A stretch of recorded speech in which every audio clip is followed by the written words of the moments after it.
हरे कृष्णा। आप सभी का हमारे चैनल आध्यात्मिक सागर में हार्दिक स्वागत है। आप सुन रहे हैं भागवत कथा का स्कंद 10। उम्मीद करती हूँ आपने इससे पहले के भागवत कथा के सभी अध्याय सुने होंगे। जिन्होंने भी भागवत कथा के इससे पहले के अध्याय नहीं सुने हैं तो आप प्लेलिस्ट में जाकर इन वीडियोस को सुन सकते हैं। प्रेम से बोलिए श्रीमद् भागवत महापुराण की जय। आज की भागवत कथा में आप सुनेंगे स्यमंतक हरण और शतधन्वा के उद्धार का वर्णन। भगवान श्री कृष्ण ने सत्यभामा से विधि पूर्वक मणिग्रहण संस्कार किया। उसके बाद उन्होंने सत्राजित से कहा कि हम स्यमंतक मणि नहीं लेंगे। आप सूर्य भगवान के भक्त हैं, इसलिए वह आपके ही पास रहे।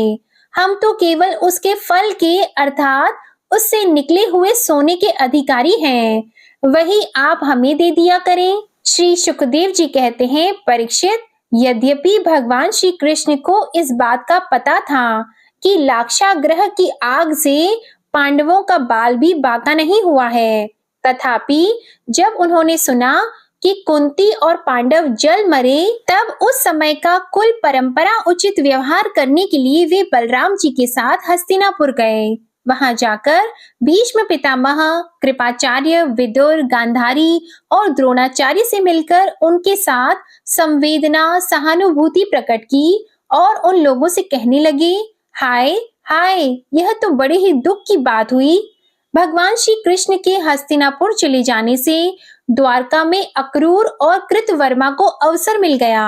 उन लोगों ने शतधन्वा से आकर कहा, तुम सत्राजित से मणि क्यों नहीं छीन लेते?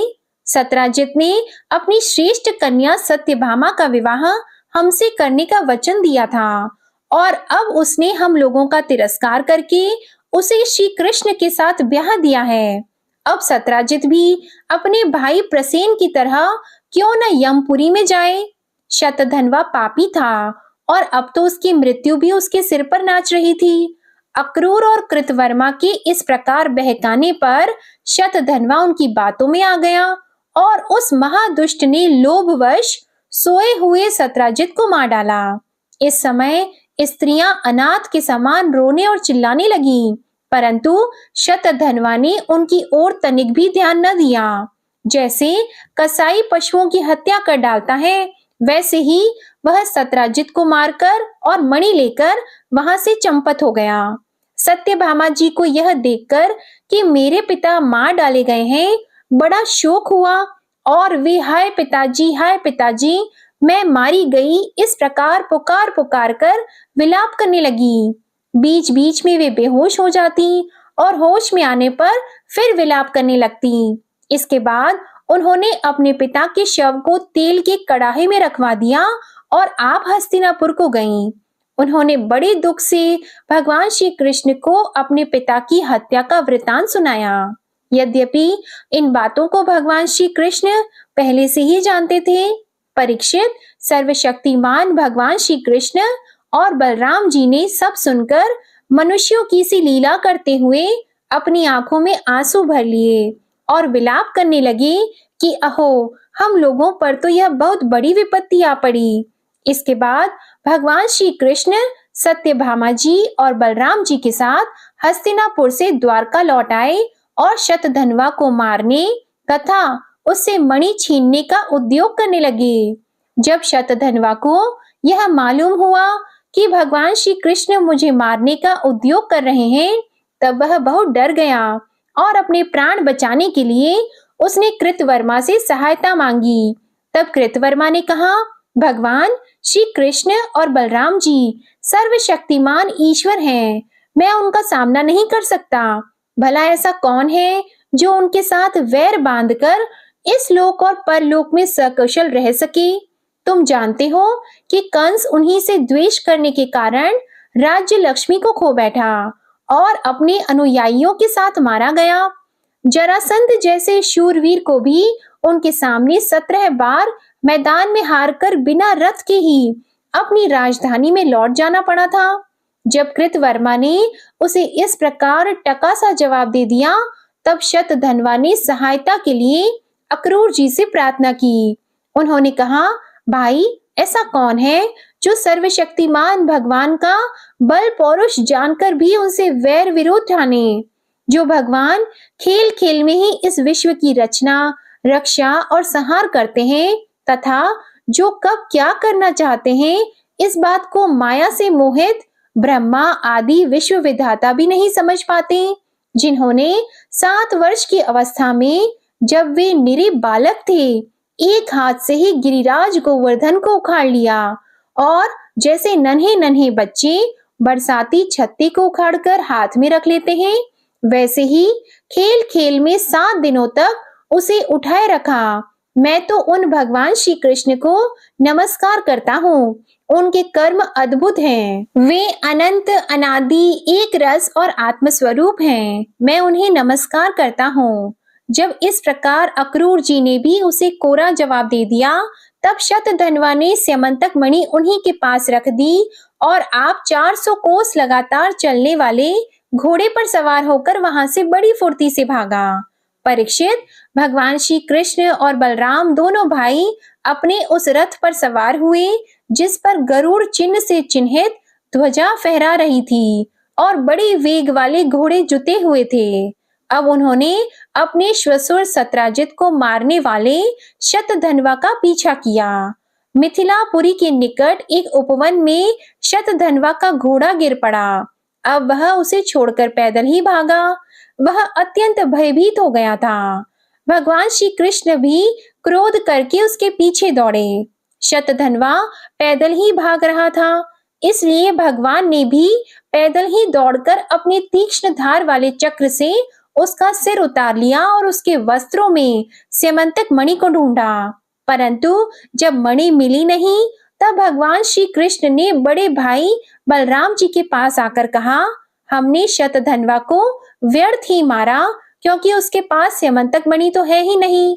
बलराम जी ने कहा, इसमें संदेह नहीं कि शतधन्वा ने स्यमंतक मणि को किसी न किसी के पास रख दिया है। अब तुम द्वारका जाओ और उसका पता लगाओ। मैं विदेह राज से मिलना चाहता हूँ क्योंकि वे मेरे बहुत ही प्रिय मित्र हैं। परीक्षित, यह कहकर यदुवंश शिरोमणि बलराम जी मिथिला नगरी में चले गए। जब मिथिला नरेश ने देखा कि पूजनीय बलराम जी महाराज पधारे हैं, तब उनका हृदय आनंद से भर गया। उन्होंने झटपट अपने आसन से उठकर अनेक सामग्रियों से उनकी पूजा की। इसके बाद भगवान बलराम जी कई वर्षों तक मिथिलापुरी में ही रहे। महात्मा जनक ने बड़े प्रेम और सम्मान से उन्हें रखा। इसके बाद समय पर धृतराष्ट्र के पुत्र दुर्योधन ने बलराम जी से गदा युद्ध की शिक्षा ग्रहण की। अपनी प्रिया सत्यभामा का प्रिय कार्य करके भगवान श्री कृष्ण द्वारका लौट आए और उनको यह समाचार सुना दिया कि शतधन्वा को मार डाला गया, परंतु स्यमंतक मणि उसके पास नहीं मिली। इसके बाद उन्होंने भाई बंधुओं के साथ अपने श्वशुर सत्राजित की वे सब और्ध्व दैहिक क्रियाएं करवाईं जिनसे मृतक प्राणी का परलोक सुधरता है। अक्रूर और कृतवर्मा ने शतधन्वा को सत्राजित के वध के लिए उत्तेजित किया था। इसलिए जब उन्होंने सुना कि भगवान श्री कृष्ण ने शतधन्वा को मार डाला है, तब वे अत्यंत भयभीत होकर द्वारका से भाग खड़े हुए। परीक्षित, कुछ लोग ऐसा मानते हैं कि अक्रूर के द्वारका से चले जाने पर द्वारका वासियों को बहुत प्रकार के अनिष्टों और अरिष्टों का सामना करना पड़ा। दैविक और भौतिक निमित्तों से बार बार वहां के नागरिकों को शारीरिक और मानसिक कष्ट सहना पड़ा, परंतु जो लोग ऐसा कहते हैं वे पहले कही हुई बातों को भूल जाते हैं। भला यह भी कभी संभव है कि जिन भगवान श्री कृष्ण में समस्त ऋषि मुनि निवास करते हैं, उनके निवास स्थान द्वारका में उनके रहते कोई उपद्रव खड़ा हो जाए? उस समय नगर के बड़े बूढ़े लोगों ने कहा कि एक बार काशी नरेश के राज्य में वर्षा नहीं हो रही थी, सूखा पड़ गया था। तब उन्होंने अपने राज्य में आए हुए अक्रूर के पिता श्वफलक को अपनी पुत्री गांधिनी ब्याह दी। तब उस प्रदेश में वर्षा हो गई। अक्रूर भी श्वफलक के ही पुत्र हैं और इनका प्रभाव भी वैसा ही है।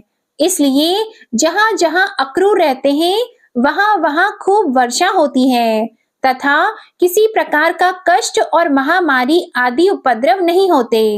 परीक्षित, उन लोगों की बात को सुनकर भगवान ने सोचा कि इस उपद्रव का यही कारण नहीं है। यह जानकर भी भगवान ने दूत भेजकर अक्रूर जी को ढूंढवाया और आने पर उनसे बातचीत की। भगवान ने उनका खूब स्वागत सत्कार किया और मीठी मीठी प्रेम की बातें कहकर उनसे संभाषण किया। परीक्षित, भगवान सबके मन का एक एक संकल्प देखते रहते हैं, इसलिए उन्होंने मुस्कुराते हुए अक्रूर से कहा, चाचा जी, आप दान और धर्म के पालक हैं। हमें यह बात पहले से ही मालूम है कि शतधन्वा आपके पास वह स्यमंतक मणि छोड़ गया है, जो बड़ी ही प्रकाशमान और धन देने वाली है। आप जानते ही हैं कि सत्राजित के कोई पुत्र नहीं है, इसलिए उनकी लड़की के लड़के, उनके नाती ही उन्हें तिलांजलि और पिंडदान करेंगे, उनका ऋण चुकाएंगे और जो कुछ बचा रहेगा उसके उत्तराधिकारी होंगे। इस प्रकार शास्त्रीय दृष्टि से यद्यपि स्यमंतक मणि हमारे पुत्रों को ही मिलनी चाहिए, तथापि वह मणि आपके ही पास रहे, क्योंकि आप बड़े व्रतनिष्ठ और पवित्र आत्मा हैं तथा दूसरों के लिए उस मणि को रखना अत्यंत कठिन भी है। परंतु हमारे सामने एक बहुत बड़ी कठिनाई यह आ गई है कि हमारे बड़े भाई बलराम जी मणि के संबंध में मेरी बात का पूरा विश्वास नहीं करते।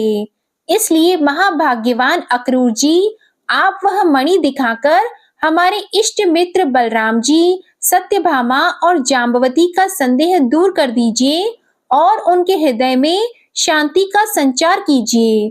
हमें पता है कि उसी मणि के प्रताप से आजकल आप लगातार ही ऐसे यज्ञ करते रहते हैं जिनमें सोने की वेदियां बनती हैं। परीक्षित, जब भगवान श्री कृष्ण ने इस प्रकार सांत्वना देकर उन्हें समझाया बुझाया, तब अक्रूर जी ने वस्त्र में लपेटी हुई सूर्य के समान प्रकाशमान वह मणि निकाली और भगवान श्री कृष्ण को दे दी। भगवान श्री कृष्ण ने वह स्यमंतक मणि अपने जाति भाइयों को दिखाकर अपना कलंक दूर किया और उसे अपने पास रखने में समर्थ होने पर भी पुनः अक्रूर जी को लौटा दिया। सर्वशक्तिमान सर्वव्यापक भगवान श्री कृष्ण के पराक्रमों से परिपूर्ण यह आख्यान समस्त पापों, अपराधों और कलंकों का मार्जन करने वाला तथा परम मंगलमय है। जो इसे पढ़ता, सुनता अथवा स्मरण करता है, वह सब प्रकार की अपकीर्ति और पापों से छूटकर शांति का अनुभव करता है। जय श्री कृष्णा। आज का अध्याय यही समाप्त हुआ। अगर आपको आज का अध्याय पसंद आए तो वीडियो को लाइक कीजिएगा, शेयर कीजिएगा, कमेंट में भगवान श्री कृष्ण की जय लिखिएगा और हमारे चैनल पर मार्गशीर्ष मास महात्म्य की कथाओं को भी अपना प्रेम अवश्य दीजिएगा। जय श्री कृष्णा।